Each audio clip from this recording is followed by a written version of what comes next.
Zarah Sultana has said that she wants the UK to leave NATO to show the differences between your party and the Greens. Sultana said that we should unilaterally leave the military alliance. This is a clip from our interview. Could you just tell us a little bit about what your party is offering that's different to what the Greens are offering? And also, would you be willing to work alongside them if needed in order to prevent a further split of the left-wing vote? We had 800,000 people who registered an interest. Those 800,000 people haven't gone anywhere and they are still watching us cautiously, and we have a job to rebuild trust and get them to join up as members of your party. We will work with the Greens where we have shared interests, and one of those is obviously defeating Nigel Farage and stopping him from becoming Prime Minister. But we have to be honest, there are differences between us and the Green Party. We are an explicitly socialist party. We should have a policy, and I hope members pass this, that we should withdraw from NATO because it is an imperialist war machine, whereas the Greens on their website say that NATO has an important role in maintaining security for its member states. If we look at NATO's track record, Iraq, Libya, Afghanistan, endless wars have made the world less safe. So we will have a NATO withdrawal position. You can watch the full interview with Zarah Sultana on our channel because it's uploaded. Now, many have been asking what your party brings to the table that's different to the Greens. The Greens traditionally have always been opposed to NATO, but in 2023, the party changed its stance to support reforming it from within. The Green Party recognises that NATO has an important role in ensuring the ability of its member states to respond to threats to their security. We would work within NATO to achieve a greater focus on global peace building, a commitment to a no first use of nuclear weapons. Now, I know there's a feisty debate going on when it comes to NATO. I have a few things to say about this, if I'm honest. I mean, you can see up on the channel, it's still uploaded. Before Russia invaded Ukraine, I said we should disband NATO. I said we should leave and disband the entire military organization. When the media were talking about Russia invading Ukraine, I said it was rubbish. I said it was Red Scare. 1 week later, it happened. I couldn't have been more wrong. Now, a lot of people might double down, try and find another argument of the same point, but I was so embarrassingly wrong that I self-reflected, and a week later, I made a video saying maybe I was wrong. Now, it is absolutely true. NATO is a capitalist, imperialist organization. But there is a question about, I think, the nuance of leaving or staying in it. Now, I think it's really, really important that we have a national conversation about NATO. I welcome Zarah Sultana talking about leaving, but I don't think I necessarily agree that we should unilaterally leave. I think maybe if we had an alternative, some kind of European alliance.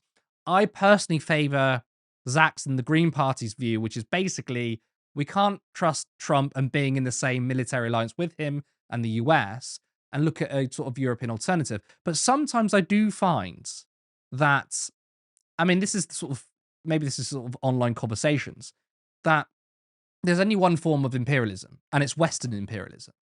And I think, yes, maybe 90% of the world's issues has come from the UK and the US being obsessed with being the world police, starting wars, either through their own sort of imperialist nature or just through chauvinism, and the UK with the British Empire. But states are inherently selfish. It's not that certain states want to be imperialist and certain states don't. It means that all states have a natural phenomenon of wanting to be imperialist. And you could even see a world in which some states that were occupied by us could in sense be in another world. If the shoe was on the other foot, maybe they would be imperialist. So we also have the issue of Russian aggression and Russian imperialism. Now, for me, the idea is kind of stay with the devil you know. Again, my analysis of NATO hasn't changed. It's definitely an imperialist capitalist organization. But do we just leave today or tomorrow with the issue of Russia and other foreign states that could threaten us? I don't know. I'm happy to be, convinced on this. But I have seen a lot of rhetoric saying, well, basically, if you say that we shouldn't leave NATO, that you're a liberal or you're right wing. And I'm sure there might be people calling me a liberal now, but that doesn't suddenly mean that I don't believe that the means of production should be held by the workers, that mass decommodification shouldn't happen. I mean, I still believe that housing, healthcare, food, transport, internet should be free. I'm a socialist. I don't consider myself a communist, but does that suddenly mean that I don't want to work towards a state in which we have mass luxury communism? No, it doesn't change that. It just means that the world is complex, and I have an ambivalent view on NATO. I don't personally think it makes you liberal or right wing. Now, of course, if you're someone who's pro NATO, who says, "Oh, we absolutely need it and it's fundamental," then yes, that's a different story, in my opinion. But I think having a conversation about the ambivalence of staying in or out, I think that's a genuine conversation the left has. And the fact is, it is true that the majority of people in this country are pretty pro NATO. It's not a winning ticket. And part of the reason why is because we haven't had a national conversation on NATO. If we had years and years of conversations in the mainstream media about NATO, then we can probably convince people. But there hasn't been that. So it kind of seems like the left-wing parties are just throwing in the sort of let's leave NATO when people haven't had a chance to have a national conversation. Helena, what do you make of Zarah Sultana saying that we should leave NATO? What I said earlier, and I'll repeat it again right now, is that if you look, as you say, at the general public, most of them are pro-NATO. And at a time of economic precarity and geopolitical precarity, people will go back to what they know and what has been sold to them as an idea of security. Now, both of us are anti-NATO. Both of us understand that NATO doesn't necessarily bring the UK security. But fundamentally is that at a time of economic collapse in this country, people aren't seeing their basic needs met. There's a cost of living crisis. Most people in this country, their main concern is around being able to, feed their family, or being able to pay their rent, being able to afford their bills. Having a macro conversation about something like this is something that is far beyond the purview of things that we can essentially win on at the moment. We should be focusing on cost of living, kitchen table issues that are fundamentally supported by lots of the country, rather than trying to win people over on something that I think is going to be difficult for us to be able to change people's minds on, at least at the first go around. Especially as it's taking us away from a conversation what we do know that we can win on. Now, I said before, and I'll say it now, that having a plurality of tactics is a good thing.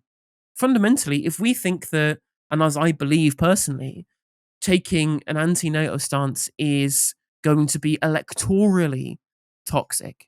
So, for example, if you want to win more seats in Parliament, you want to win more council seats, right? You want to have access to political office to make political change.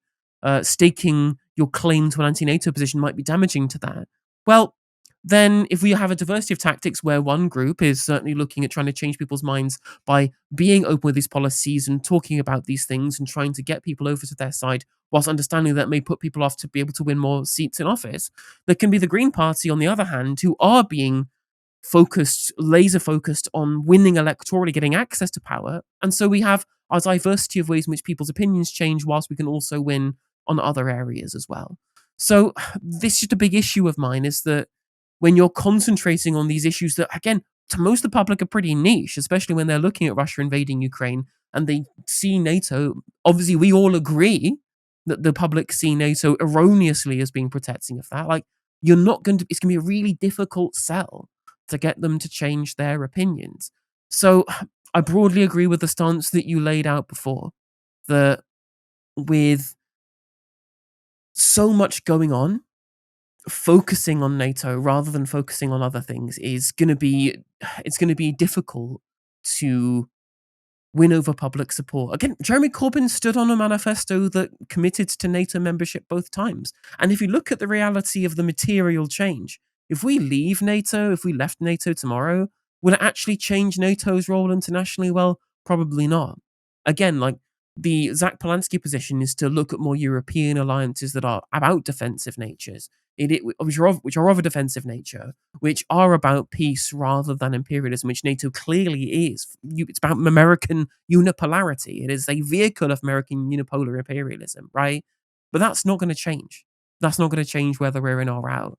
So at least by taking the compromise position to the electorate to try and win office currently, maybe we can look at it certainly in the future when people are not currently being held hostage, essentially, by the political situation currently, where we're looking at Russia invading Ukraine and people see it being as their last line of defense. But it's a difficult subject, to be sure.